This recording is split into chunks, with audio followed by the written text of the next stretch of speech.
Wow, it is the 6th day of the month of December. It's just coming up to quarter to 9 a.m. As you can see, it's winter time. I'm currently on the eastbound terrace, city of Westminster.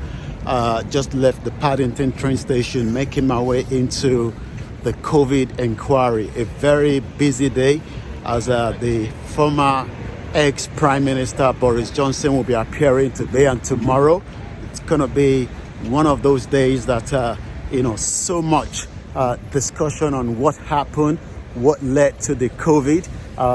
It's going to be as many of different journalists from different parts. Koiki Media is also going to be right here, to give you all the background to everything you need to know when it comes to the COVID inquiry. You can see that is the building, but the other side is what we're going to be going into.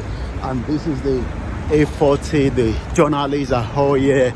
A very busy day. Many people, those that died during the COVID.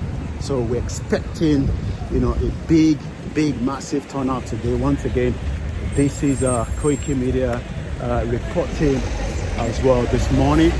As we say, it is one of those days that expectation is high as well. So as we say, make sure you tune in and we'll be giving you everything you need to know later on today. Once again, my name is Olami Koiki Media, bringing the world closer to your doorsteps, as you can see.